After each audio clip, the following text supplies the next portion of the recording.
KPCC ಅಧ್ಯಕ್ಷ ಹುದ್ದೆಗೆ ರಾಹುಲ್ ಬಳಿ ಖಂಡ್ರೆ ಮತ್ತು ಸತೀಶ್ ಜಾರಕಿಹೊಳಿ ಹೆಸರನ್ನ ಪ್ರಸ್ತಾಪ ಮಾಡಿದ್ದಾರೆ ಸಿಎಂ ಸಿದ್ದರಾಮಯ್ಯನವರು ಅನ್ನುವಂತಹ ಪ್ರಶ್ನೆ ಈಗ ಮೂಡ್ತಾ ಇದೆ.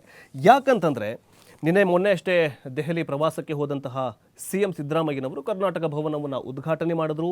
ಜೊತೆಗೆ ನಿನ್ನೆ ಸಂಜೆ ಹೊತ್ತಿಗೆ ಬರಬೇಕಾಗಿತ್ತು. ಆದರೆ ಕೆಲವೊಂದಿಷ್ಟು ಸಭೆ ಮತ್ತು ಕೆಲವೊಂದಿಷ್ಟು ಚರ್ಚೆಗಳು ಆಗಿಲ್ಲ ಅನ್ನುವಂತಹ ಕಾರಣವನ್ನು ಕೊಟ್ಟು ಸಿದ್ದರಾಮಯ್ಯನವರು ಇನ್ನೂವರೆಗೂ ಕೂಡ ದೆಹಲಿಯಲ್ಲೇ ಉಳಿದುಕೊಂಡಿದ್ದಾರೆ. ಇವತ್ತು ದೆಹಲಿ ಫ್ಲೈಟ್ ಹತ್ತಿ ಬೆಂಗಳೂರಿಗೆ ಬರ್ತಾರೆ ಅಂತ ಸುದ್ದಿ ಇದೆ.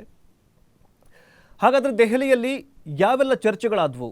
ಅಫ್ಕೋರ್ಸ್ ಏನಾಗಿರುತ್ತೆ ಅಂತಂದರೆ, ಒಂದು KPCC ಬದಲಾವಣೆಯ ಚರ್ಚೆ ಆಗಿರುತ್ತೆ, ಇನ್ನೊಂದು ಹನಿ ಟ್ರ್ಯಾಪ್ ಬಗ್ಗೆ ಚರ್ಚೆ ಆಗಿರುತ್ತೆ, ಮೂರನೇದು ವಿಧಾನ ಪರಿಷತ್ ಸೀಟು ಹಂಚಿಕೆ ಚರ್ಚೆ ಆಗಿರುತ್ತೆ.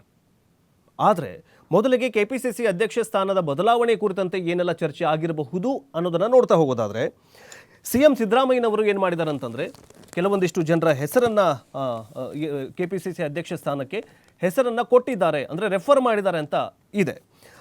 ವಿಧಾನ ಪರಿಷತ್ ನೇಮಕ, KPCC ಅಧ್ಯಕ್ಷ ಬದಲಾವಣೆ ಹಾಗೂ ಹನಿ ಟ್ರ್ಯಾಪ್ ಪ್ರಕರಣ ಸೇರಿದಂತೆ ರಾಜ್ಯದ ರಾಜಕೀಯದಲ್ಲಿ ಬೆಳವಣಿಗೆಗಳ ಕುರಿತಂತೆ ಸಿಎಂ ಸಿದ್ದರಾಮಯ್ಯನವರು ಒಂದು ರಿಪೋರ್ಟನ್ನು ರಾಗ ಅವರ ಕೈಗೆ ಕೊಟ್ಟಿದ್ದಾರೆ ಎನ್ನುವಂತಹ ಮಾಹಿತಿ ಇದೆ.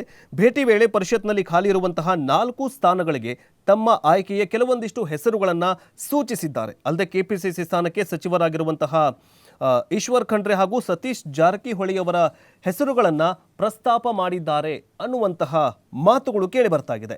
ಇನ್ನು ಸಿದ್ದರಾಮಯ್ಯ ಅವರ ಅಭಿಪ್ರಾಯವನ್ನು ಪಡೆದಿರುವಂತಹ ರಾಹುಲ್ ಗಾಂಧಿ ಅವರು ಈ ಬಗ್ಗೆ AICC ಇತರೆ ಹಿರಿಯ ಮುಖಂಡರ ಜೊತೆಗೆ ಚರ್ಚೆ ಮಾಡಿ ಯಾವ ನಿರ್ಧಾರವನ್ನು ತೆಗೆದುಕೊಳ್ತಾರೆ ಅನ್ನೋದನ್ನು ನೋಡಬೇಕಾಗಿದೆ. ಆದರೆ ಈ ಒಂದು ಸಿಎಂ ಸಿದ್ದರಾಮಯ್ಯನವರ ದೆಹಲಿ ಭೇಟಿಯ ಸಂದರ್ಭದಲ್ಲಿ ಯಾವೆಲ್ಲ ಚರ್ಚೆಗಳಾದವು ಅನ್ನೋದನ್ನು ಕೂಡ ನೋಡ್ತಾ ಹೋಗೋದಾದರೆ, KPCC ಜವಾಬ್ದಾರಿ ಹೊರಲು ಅರಣ್ಯ ಸಚಿವ ಈಶ್ವರ್ ಖಂಡ್ರೆ ಸಿದ್ಧರಾಗಿದ್ದು ಪಕ್ಷದ ಪ್ರಮುಖರ ಜೊತೆ ಸಮಾಲೋಚನೆ ನಡೆಸಿದ್ದಾರೆ. ಆದರೆ ಸಚಿವ ಸ್ಥಾನವೂ ಬೇಕು ಅಂತ ಪಟ್ಟು ಹಿಡಿದಿದ್ದಾರೆ ಅಂತ ಹೇಳಲಾಗ್ತಾ ಇದೆ. ಇನ್ನು ಸಚಿವ ಸತೀಶ್ ಜಾರಕಿಹೊಳಿ ಪಕ್ಷಕ್ಕಾಗಿ ದುಡಿಯಲು ಸಿದ್ಧರಾಗಿದ್ದರೂ ಲಿಂಗಾಯತ ಸಮುದಾಯಕ್ಕೆ ಅವಕಾಶ ಕೊಡಬೇಕು ಅನ್ನುವಂತಹ ವಾದ ಬಲಗೊಂಡಿದ್ದ ಕಾರಣಕ್ಕೆ ಹಿಂದೆ ಸರಿತಾ ಇದ್ದಾರೆ, KPCC ಅಧ್ಯಕ್ಷ ಸ್ಥಾನದಿಂದ ಹಿಂದೆ ಸರಿತಾ ಇದ್ದಾರೆ ಅನ್ನುವಂತಹ ಚರ್ಚೆಗಳು ಆಗಿವೆ ಅಂತ ಹೇಳಲಾಗ್ತಾ ಇದೆ. ಇನ್ನು ಮೇ ಬಳಿಕ ಪ್ರಮುಖ ಖಾತೆಗಳ ಬದಲಾವಣೆಯಾಗುವ ಸಾಧ್ಯತೆ ಇದೆ.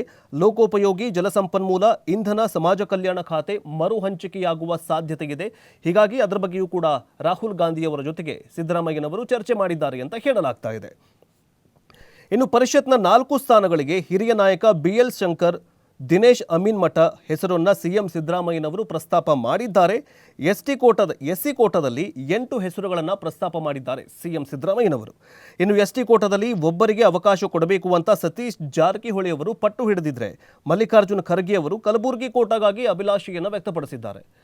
ಇವೇನಂತಂದರೆ, ವಿಧಾನ ಪರಿಷತ್ 4 ಸೀಟ್ಗಳು ಖಾಲಿ ಇದ್ದಾವೆ. 4 ಸೀಟಲ್ಲಿ 4 ಜನರು ಈಗ ನಾನು ಹಂಚಿಕೆ ಮಾಡ್ತೀನಿ ಅಂತ ಪಟ್ಟು ಹಿಡ್ಕೊಂಡು ಕೂತಿದ್ದಾರೆ. ವಿಧಾನ ಪರಿಷತ್ನಲ್ಲಿ ಮೊದಲನೇ ಸೀಟ್ ಏನಂತಂದರೆ ಸಿದ್ದರಾಮಯ್ಯನವರು ಹಂಚಿಕೆ ಮಾಡಬೇಕು. ಸಿದ್ದರಾಮಯ್ಯವರ ಕೋಟಾ ಒಂದಿದೆ. 2ನೇ ಸೀಟು ಅಫ್ಕೋರ್ಸ್ DK ಶಿವಕುಮಾರ್ ಅವರ ಒಂದು ಕೋಟಾ ಇದೆ. ಇನ್ನೊಂದು ಹೈಕಮಾಂಡು. ಹೈಕಮಾಂಡ್ ಯಾವುದು ಸೂಚನೆ ಕೊಡುತ್ತೋ ಅದ್ರ ಮೇಲೆಗೆ. ಇನ್ನೊಂದು ಸತೀಶ್ ಜಾರಕಿಹೊಳಿ ಅವರು. ಈ 4 ಕೋಟಾಗಳ ಅಡಿಯಲ್ಲಿ ಈಗಾಗಲೇ ಹೆಸರು ಫಿಕ್ಸ್ ಆಗಿವೆ ಅಂತ ಹೇಳಲಾಗ್ತಾ ಇದೆ. ಬಟ್ ಯಾವುದೇ ಹೆಸರುಗಳು ಬಂದರೂ ಕೂಡ ತಮ್ಮ ಕೋಟಾಗಳ ಅಡಿಯಲ್ಲಿ ರೆಫರ್ ಮಾಡಿದ್ದಾರೆ ಅಂತಲೇ ತಿಳ್ಕೊಳ್ಬೇಕು. ಇನ್ನು ರಾಗ ಕೈಗೆ ರಿಪೋರ್ಟ್ ಕೊಟ್ಟಂತಹ ಸಿಎಂ ಸಿದ್ದರಾಮಯ್ಯನವರು KPCC ಅಧ್ಯಕ್ಷ ಸ್ಥಾನವನ್ನು ಹೇಗೆ ಬದಲಾವಣೆ ಆಗತ್ತಾ, ಅಥವಾ ಪರಿಷತ್ ಸೀಟು ಹಂಚಿಕೆಯಲ್ಲಿ ಏನಾದರೂ ಹೆಚ್ಚು ಕಮ್ಮಿ ಆಗತ್ತಾ, ಆಮೇಲೆ ಹನಿ ಟ್ರ್ಯಾಪ್ ವಿಷಯವಾಗಿಯೂ ಕೂಡ ಕೆಲವೊಂದು ಚರ್ಚೆಗಳಾಗಿವೆ ಅಂತ ಹೇಳಲಾಗ್ತಾ ಇದೆ. ಬಟ್ ಗೊತ್ತಿಲ್ಲ. ಈಗ ಹೈಕಮಾಂಡ್ ಏನು ಮಾಡಬೇಕಂತಂದರೆ ಎಚ್ಚರಿಕೆಯ ಹೆಜ್ಜೆಯನ್ನು ಇಡಬೇಕು. ಒಂಚೂರು ಹೆಚ್ಚು ಕಮ್ಮಿ ಆದರೂ ಕೂಡ ಕಾಂಗ್ರೆಸ್ನಲ್ಲೂ ಕೂಡ ಭಿನ್ನರ ಬಳಗ ಆಕ್ರೋಶಗೊಳ್ಳುವ ಸಾಧ್ಯತೆ ಇದೆ.